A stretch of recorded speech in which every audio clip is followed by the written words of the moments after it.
Genesis chapter 14.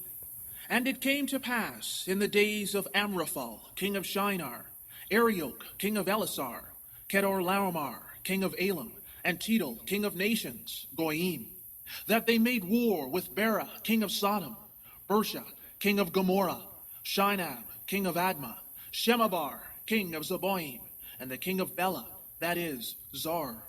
All these joined forces in the Siddim valley, the Salt Sea. They had served Kedorlaomer 12 years, but in the 13th year they rebelled. In the 14th year, Kedorlaomer and the kings allied with him came, and defeated the Raphaites in Ashtoreth Karnaim, the Zuzim in Ham, the Amim in Shawah Kiriathim, and the Horites in their mountain of Seir, as far as El Paran near the desert. Then they turned back and came to En Mishpat, that is Kadesh, and attacked all the country of the Amalekites, and also the Amorites who lived in Hatzatzon Tamar. And the king of Sodom, the king of Gomorrah, the king of Admah, and the king of Zeboim, and the king of Bela, that is Zor, went out and joined together in battle in the valley of Siddim, against Kedorlaomer, king of Elam, Tidal, king of nations, Goyim, Amraphel, king of Shinar, and Arioch, king of Elasar, 4 kings against 5. Now the valley of Siddim was full of tar pits, and when the kings of Sodom and Gomorrah fled, some of the men fell there, and the remainder fled to the mountains. Then they took all the possessions of Sodom and Gomorrah, with all their food, and they went away.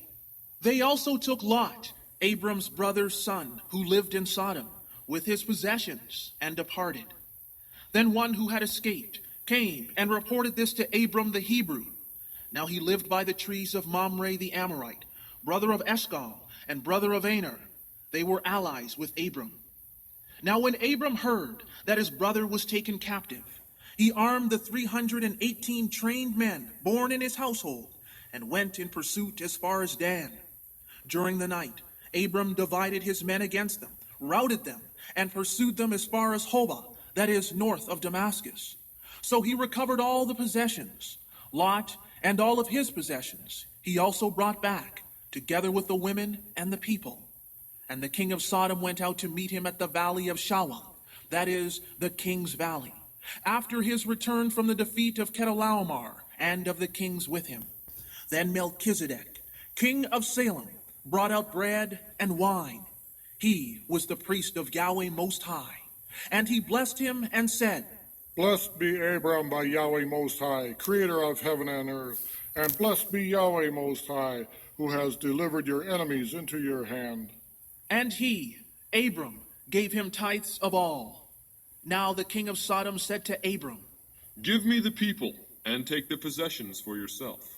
But Abram said to the king of Sodom, I have lifted my hand to Yahweh Most High, the creator of heaven and earth, vowing that I will take nothing, not from a thread to a thong of a sandal, so that you will never be able to say, I have made Abram rich. I will accept nothing but what my men have eaten, and the share that belongs to the men who went with me. To honor Eshcol and Mamre, let them have their share.